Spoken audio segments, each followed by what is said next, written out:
जय हिंद। જોઈએ મિત્રો, આજના વિડીયોમાં આપણે ચર્ચા કરીએ અગત્યના દિવસો વિશે। તો આપણે આ વિડીયોમાં નવેમ્બર અને ડિસેમ્બર બંને મહિનાના અગત્યના દિવસો આપણે ચર્ચા કરીશું, તો વિડીયો પૂરેપૂરો જોજો। શરૂઆત કરીએ વિડીયોની। તો જોઈએ, વિડીયોમાં આપ્યું છે કે 1 નવેમ્બર, તો મિત્રો શું જવાબ છે? 1 નવેમ્બર તો વિશ્વ શાકાહારી દિવસ તરીકે ઓળખવામાં આવે છે। 1 નવેમ્બર વિશ્વ શાકાહારી દિવસ।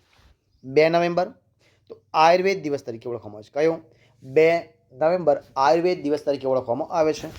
5 નવેમ્બર તો વિશ્વ રેડિયોગ્રાફી દિવસ। 5 નવેમ્બર વિશ્વ સુનામી જાગૃતિ દિવસ તરીકે પણ ઓળખવામાં આવે છે।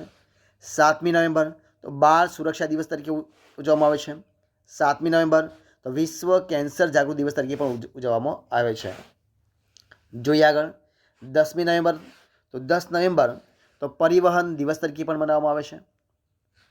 11 નવેમ્બર તો રાષ્ટ્રીય શિક્ષણ દિવસ તરીકે ઉજવવામાં આવે છે। 12મી નવેમ્બર તો વિશ્વ ન્યુમોનિયા દિવસ તરીકે ઉજવવામાં આવે છે। 14મી નવેમ્બર તો રાષ્ટ્રીય બાળ દિવસ તરીકે ઉજવવામાં આવે છે।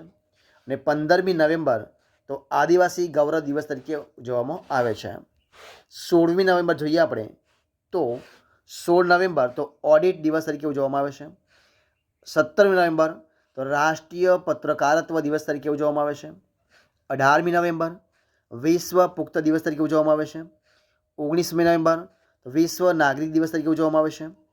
19 નવેમ્બર તો રાષ્ટ્રીય એકતા દિવસ તરીકે ઉજવવામાં આવે છે। આગળ જોઈએ આપણે તો 19મી નવેમ્બર તો આંતરરાષ્ટ્રીય પુરુષ દિવસ તરીકે મનાવવામાં આવે છે। 20મી નવેમ્બર તો હાઉસિંગ ડે તરીકે ઉજવવામાં આવે છે, એટલે કે મનાવવામાં આવે છે। 26મી નવેમ્બર તો બંધારણ દિવસ તરીકે ઉજવવામાં આવે છે। 30 નવેમ્બર તો ધ્વજ દિવસ તરીકે ઉજવવામાં આવે છે, એટલે કે મનાવવામાં આવે છે। અને હવે જોઈએ આપણે ડિસેમ્બર મહિનાના દિવસો। તો જો 1 ડિસેમ્બર તો કયો દિવસ? તો 1 ડિસેમ્બર વિશ્વ એડ્સ દિવસ તરીકે મનાવવામાં આવે છે।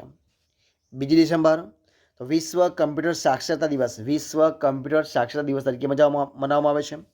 2 ડિસેમ્બર તો ગુલામી નાબૂદી દિવસ તરીકે ઉજવવામાં આવે છે। 2 ડિસેમ્બર તો પ્રદૂષણ નિયંત્રણ દિવસ તરીકે ઉજવવામાં આવે છે। 3 ડિસેમ્બર તો વિકલાંગ વ્યક્તિઓનો દિવસ તરીકે ઉજવવામાં આવે છે। આગળ જોઈએ, 4 ડિસેમ્બર તો નેવી ડે તરીકે ઉજવવામાં આવે છે। 5મી ડિસેમ્બર તો વિશ્વ માટી દિવસ તરીકે ઉજવવામાં આવે છે। 6ઠી ડિસેમ્બર તો મહાપરિનિર્વાણ દિવસ તરીકે ઉજવવામાં આવે છે। 7મી ડિસેમ્બર તો સશસ્ત્ર દળો ધ્વજ દિવસ તરીકે ઉજવવામાં આવે છે। ત્યારબાદ 9 ડિસેમ્બર તો ભ્રષ્ટાચાર સામે આંતરરાષ્ટ્રીય દિવસ તરીકે ઉજવવામાં આવે છે। 10મી ડિસેમ્બર તો માનવ અધિકાર દિવસ તરીકે ઉજવવામાં આવે છે। 11મી ડિસેમ્બર તો વિશ્વ પર્વત દિવસ તરીકે ઉજવવામાં આવે છે। 14મી ડિસેમ્બર તો વિશ્વ ઉર્જા દિવસ તરીકે ઉજવવામાં આવે છે। આગળ જોઈએ, 16મી ડિસેમ્બર તો વિજય દિવસ તરીકે ઉજવવામાં આવે છે।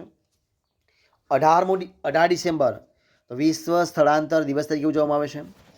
18મી ડિસેમ્બર તો લઘુમતી અધિકાર દિવસ તરીકે ઉજવવામાં આવે છે। 19 ડિસેમ્બર તો ગોવા મુક્તિ દિવસ તરીકે ઉજવવામાં આવે છે। 20મી ડિસેમ્બર વિશ્વ માનવ એકતા દિવસ તરીકે ઉજવવામાં આવે છે। ત્યારબાદ 22મી ડિસેમ્બર તો રાષ્ટ્રીય ગણિત દિવસ તરીકે ઉજવવામાં આવે છે। 23મી ડિસેમ્બર રાષ્ટ્રીય ખેડૂત દિવસ તરીકે ઉજવવામાં આવે છે। 24મી ડિસેમ્બર ભારતીય ગ્રાહક દિવસ તરીકે ઉજવવામાં આવે છે। 25મી ડિસેમ્બર સુશાસન દિવસ તરીકે ઉજવવામાં આવે છે। 29મી ડિસેમ્બર તો આંતરરાષ્ટ્રીય જૈવ વિવિધતા દિવસ તરીકે ઉજવવામાં આવે છે। ફરી મળીશું નવા વિડીયો સાથે, ત્યાંથી બની રહો। જય હિન્દ, જય ભારત।